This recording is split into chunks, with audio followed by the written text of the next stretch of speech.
Hello. नमस्कार दोस्तों। आज एक बार फिर से एक नए मुद्दे के साथ नई चर्चा में आप सभी का स्वागत है। और आज जो मैं बात करूंगा वो है पलायन को लेकर के। ये एक और विषय मेरे पास आया था जिसकी चर्चा मैं आपसे करूंगा। कुछ समय से यानी कुछ समय से लगाओ या कुछ वर्षों से पलायन की समस्या बहुत ज़्यादा बढ़ गई है। और ये कारण जो है, कई लोगों का मानना ये है कि पहाड़ में जो है वो जो बुनियादी व्यवस्थाएं हैं, जो स्कूल, पानी, जल, जंगल, ज़मीन, ये मुद्दे काफ़ी ज़्यादा हाईलाइट हो चुके हैं। मुख्य जो प्रश्न है कि लोगों का गांव से शहरों की तरफ जो है पलायन होना शुरू हो चुका है काफ़ी ज़्यादा मात्रा में। अब इसके कई सारे कारण हो सकते हैं। या तो आपका गांव या हमारा जो भी उत्तराखंडी है उनका जो गांव है, कुछ उनकी अपनी परिस्थितियां ऐसी हो सकती हैं जिसके कारण वो पलायन के लिए मजबूर हैं। दूसरा, वहाँ पर जो बुनियादी चीज़ें हैं, स्कूल, स्वास्थ्य शिक्षा, स्वास्थ्य और सड़क, अगर ये चीज़ें वहाँ पर अभी तक नहीं हैं, और जब लोग मॉडर्नाइजेशन करना लोगों ने शुरू किया है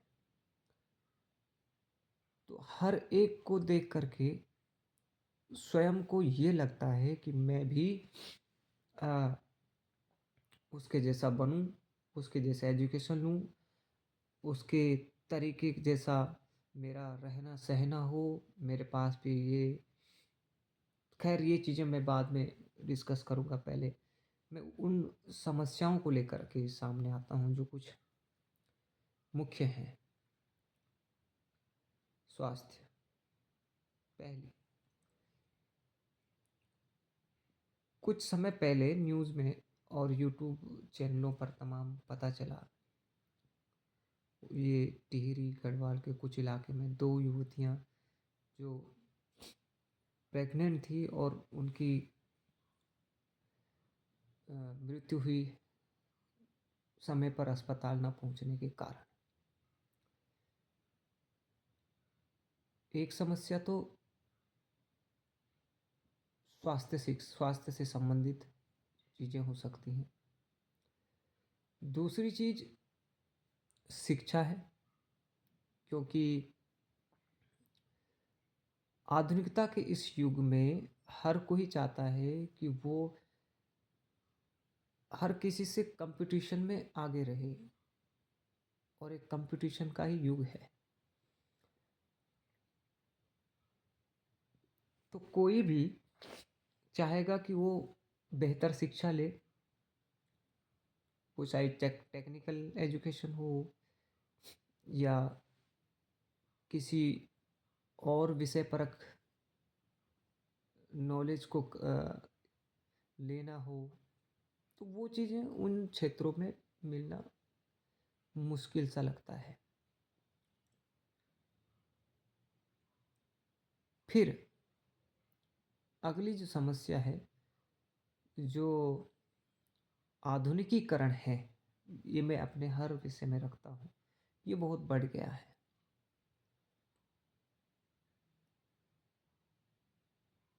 वो उन गाँवों को अलग अगर अलग रखें जिनकी समस्याएं हैं, क्योंकि पिछले बरसात में जब हमने देखा, जब बाढ़ का कहर था तो कई सारे गांव विस्थापित हुए, कई सारे गांव डूब गए, कई सारे लोग बिछड़ गए और कई लोगों को अपनी जान से हाथ धोना पड़ा। अपने जो रोज़गार के उनके संसाधन थे, वो तक समाप्त हो गए, ख़त्म हो गए।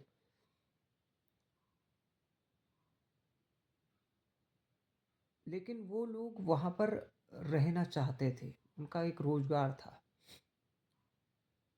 अब जब समस्याएँ पैदा होती हैं, तो व्यक्ति आगे के बारे में सोचता है कि उसे कैसे न कैसे करके जो भविष्य में अगर कोई चुनौतियाँ सामने आए, उनसे निपटने के लिए एक रास्ता तैयार करना है। और वो रास्ता है शहरों की तरफ, क्योंकि यहाँ पर अच्छी सड़कें हैं, अच्छे स्कूल हैं, अच्छी स्वास्थ्य सुविधाएं हैं और एक रहन-सहन चकाचौंध वो भी बहुत बढ़िया है। लेकिन पलायन के ये मुख्य जो कारण जो बिंदु हैं, वो उन लोगों के लिए सही हैं जो लोग विवश हैं, जो मजबूर हैं। उन लोगों के लिए नहीं है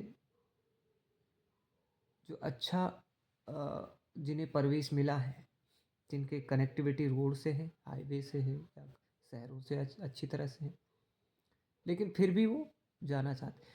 अभी कुछ चीज़ें और मैंने देखी हैं कि जिनका घर यहाँ है, अभी देहरादून में या ऋषिकेश में या इस हरिद्वार के आसपास, वो लोग भी अब विदेशों की तरफ अपना रुख कर रहे हैं। तो सोचने की बात ये है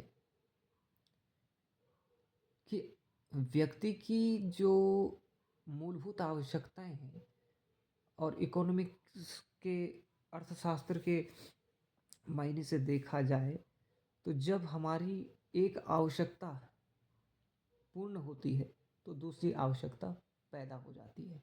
तो आवश्यकताएं असीमित हैं और इन असीमित आवश्यकताओं को हम कम नहीं कर सकते, ये बढ़ती जाती हैं। उदाहरण के लिए, अगर आज मेरे पास साइकिल है तो कल मैं सोचूंगा मेरे पास स्कूटी हो, स्कूटी आने के बाद सोचूंगा मेरे पास कार हो। तो ये आवश्यकताएं बढ़ेंगी और एक आवश्यकता दूसरी आवश्यकता को जन्म देती है, क्योंकि अगर कोई टू व्हीलर या फोर व्हीलर आएगा तो उसके लिए पेट्रोल की आवश्यकता है, डीजल की आवश्यकता है, उसकी सर्विसिंग की आवश्यकता है। तो इस कारण से खर्चे भी बढ़ेंगे। खर्चे बढ़ेंगे तो परिवार में कुछ चीज़ों की कटौती करनी पड़ेगी। खैर, ये तो दूसरा विषय है अर्थशास्त्र का। लेकिन सामाजिक तौर पर देखा जाए तो हम जो चीज़ें छोड़ते जा रहे हैं, अपनी प्राचीन परंपरा, सांस्कृतिक धरोहर,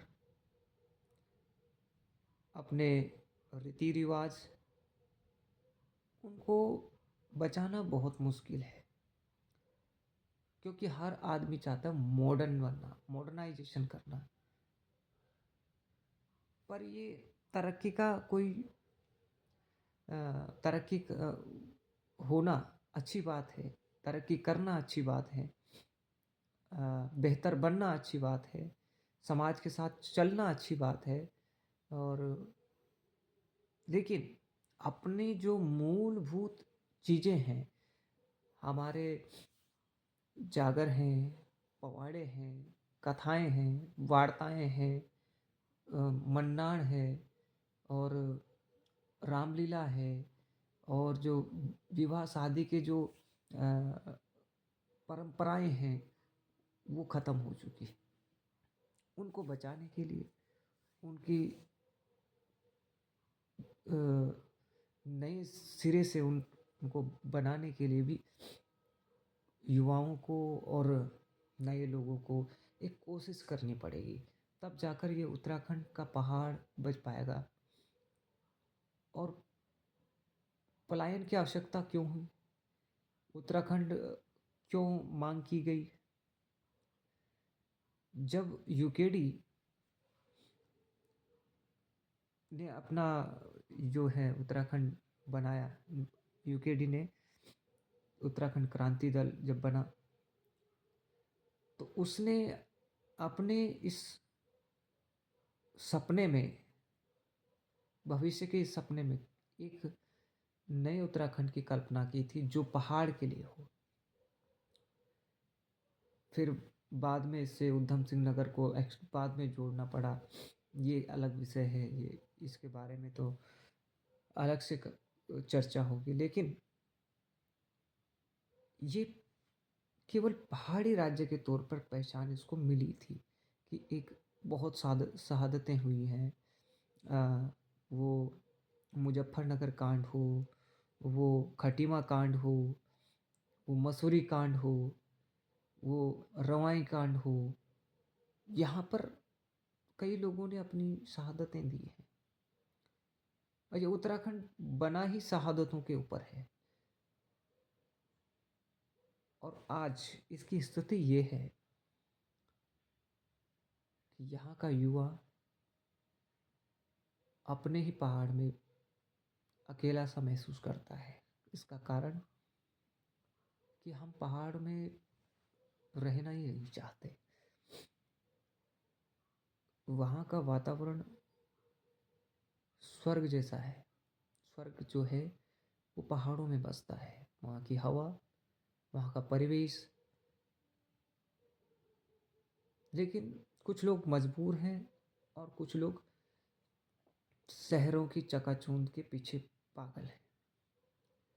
जो मजबूर हैं उनका तो ये है कि अगर उन्हें वहाँ पर कुछ सुविधाएं मिले, सही आवश्यकताओं की जो चीज़ें हैं बाज़ार मिले, क्योंकि हमारे कुछ ऊंचे इलाकों में, पर्वतीय इलाकों में जड़ी बूटियों का एक अच्छा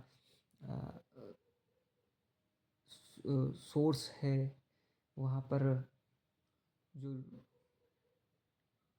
चीज़ें हैं, ऑर्गेनिक चीज़ें हैं, सब्जी है, फल है, दूध है, घी है, और वहाँ के जो अनाज हैं उनके लिए अगर बेहतर बाज़ार हो तो।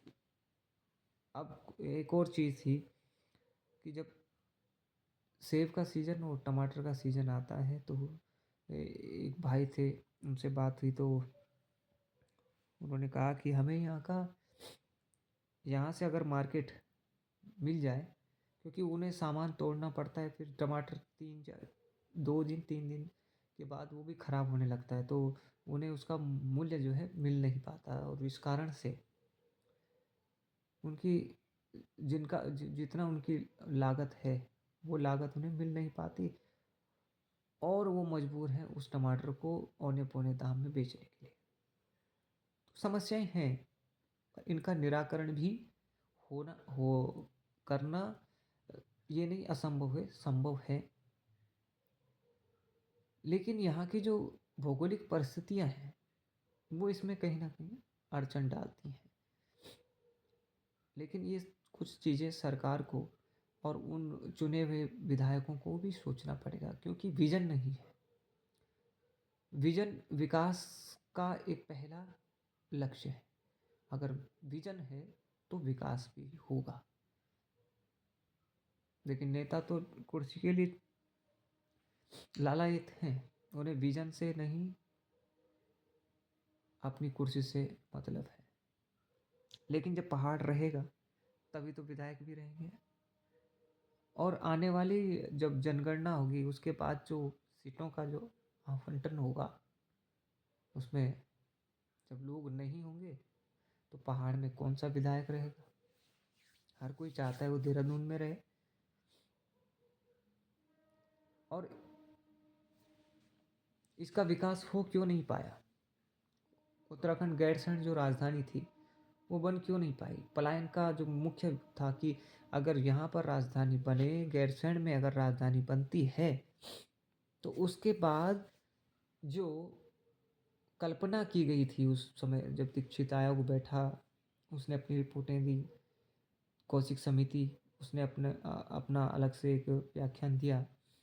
उन्होंने कहा दीक्षित आयोग ने कि यहाँ पर जो है वो समस्याएं हैं, पानी की समस्या को लेकर या आवागमन की समस्या को लेकर उन्होंने काफ़ी लंबी चौड़ी अपनी रिपोर्टें दी।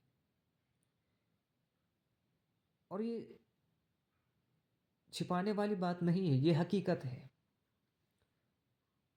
अगर कोई व्यक्ति, कोई विधायक शीतकालीन सत्र में गैरसैंण जाना चाहे तो उसे 2 दिन पहले से ही अपना जो कुछ तैयारी है वो करनी पड़ेगी। वहीं अगर उसे देहरादून में सत्र में शामिल होना है, सत्र जाना है, तो उसके लिए कोई समस्या नहीं है। उसके लिए समस्या नहीं है क्योंकि यहाँ सारे आवागमन के साधन हैं, यहाँ से ट्रांसपोर्ट का सिस्टम है। अगर कोई दिल्ली से भी आना चाहे या दूर किसी दूसरे राज्य से भी यहाँ पर पहुँचना चाहिए तुरंत, तो उसके लिए साधन है। वो वायुमार्ग हो या ट्रेन से हो या किसी और से हो, सब कुछ संभव है। लेकिन वहाँ पर समस्याएं तो हैं, लेकिन इन समस्याओं का निराकरण जब तक नहीं होगा तो समस्याएं धरी की धरी रहेंगी और पलायन रुकेगा नहीं। पलायन तब रुक पाएगा जब लोग टिक पाएंगे और लोगों को रोकने का एक विजन जो है वो नहीं, क्योंकि रोजगार नहीं है, क्योंकि हमारी अर्थव्यवस्था आज भी मनी ऑर्डर अर्थव्यवस्था है। जब कोई देश या विदेश में जाएगा, काम करेगा, तब जाके पैसा भेजेगा, और यहाँ पर कोई ऐसा आय का दूसरा कोई साधन है नहीं, सीमित साधन है।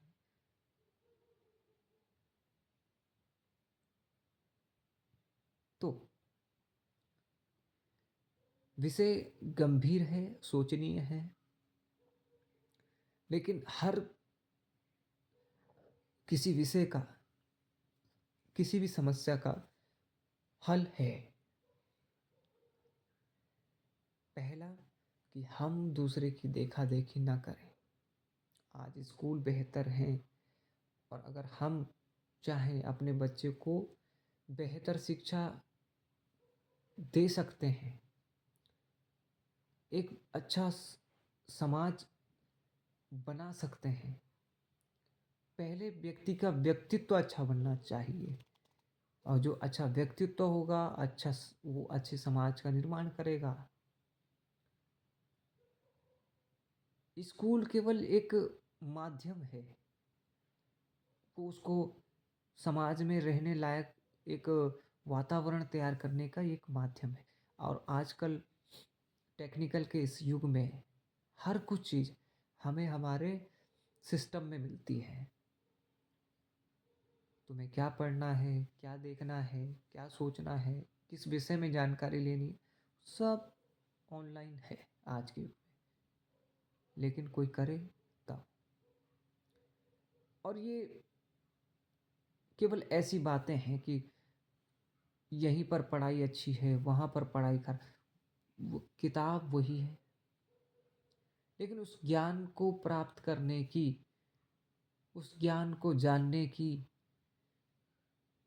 जो व्यवस्थाएं, अवस्थाएं और प्रकृति है, वो सबकी अलग है। स्कूल केवल इसमें इतनी भूमिका निभा सकता है, उसका सरलीकरण कर सकता है। किसी विषय का, किसी जटिल चीज को वो सरल बना सकता है। और आज तक हमने कौन सा ऐसा आविष्कार किया कंप्यूटर बनने के बाद? कौन सी ऐसी चीजें बनाई हमने? पंखा पहले से बना था, उसको मॉडर्न बनाया, उसको और तरक्की दी और उसको और तरीके से बनाया। कंप्यूटर पहले बना था, उसको मिनी करा, बनाया, और क्या परिवर्तन किया? चरक, सुरसुत, कणाद जैसे महापुरुष, वैज्ञानिक, चिकित्सक पहले हुए। उनकी किताबें पढ़ करके, उनके ज्ञान को लेके और तब भी ऑपरेशन होते थे, तब भी प्लास्टिक सर्जरी होती थी सुरसुत के समय।